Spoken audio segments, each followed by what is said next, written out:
Good morning, children. I am Ashi Misra. I would like to teach you the lines and angles. Class 9, subject maths, topic lines and angles. Here we need to know some basic terms and definitions. Okay, so first point. A point is an exact location. A point is an exact location and is represented by a fine dot made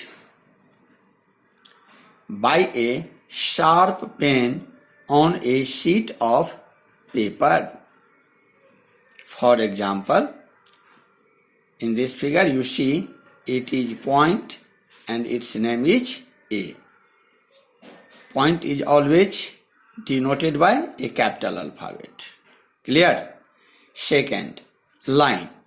Line is the collection of points. Line is a collection of points which has only length. Which has only length, not breadth and thickness. It is the first definition of line. Or second one, a line is a straight path that is endless. A line is a straight path that is endless in both directions. It is denoted by AB. So just you see above the line AB, the clear symbol of line is indicated. Example, see line. It is line and its name is AB. Line's name is AB. The line, you see it is endless in either directions, means in both directions, in this direction and in this direction. Arrow indicates that it is endless. Third, ray. A part of a line with one end. A part of a line with one end point is called a ray. Is called a ray. So ray is a part of line having one end point. One end point, that means initial point, and other point is endless. Is called a ray. It is denoted by AB with its symbol. Example, you see it is a ray AB. Clear? A ray has no definite length. A ray has no definite length because it has one end point and other point is endless. That's why it has no definite length. Now, line segment. A part of a line with two end points is called a line segment.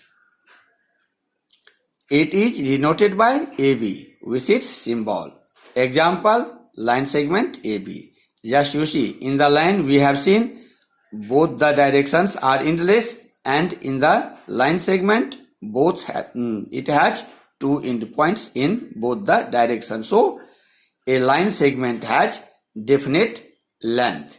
A line segment has definite length which can be measured easily. So line segment has definite length, so it can be measured easily.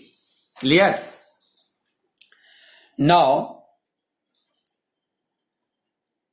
collinear points.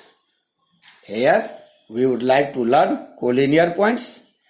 Actually in the previous chapter we have learned it, but here we are learning some basic terms and definitions. That's why here it is also essential to know.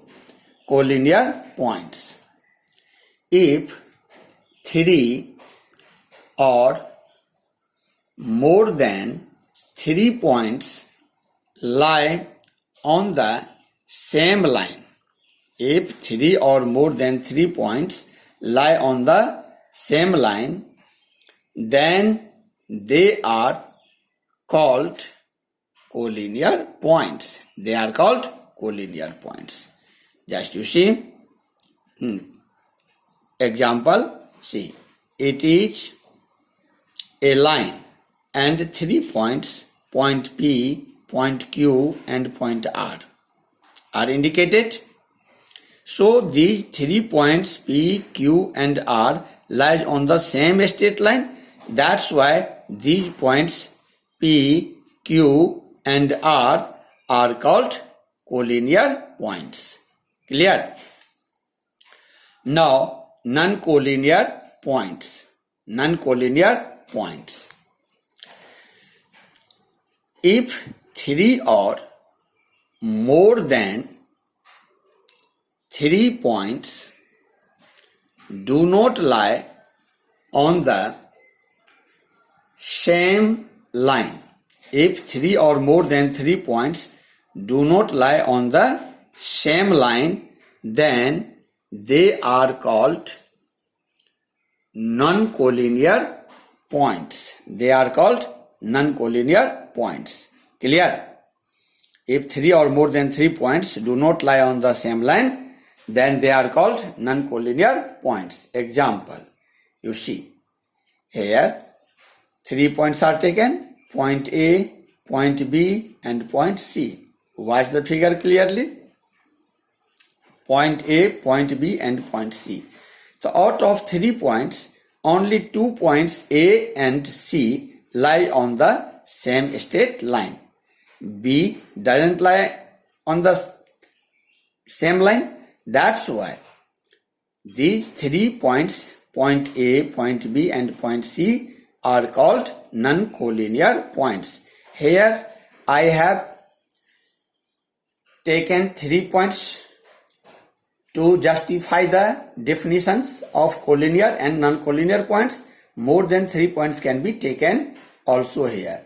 If all the points taken together lie on the same straight line, then all these points taken are called collinear points. If anyone out of all the taken points, anyone does not lie on the same line, then all the taken points, or either all the given points, are called non-collinear points. Clear?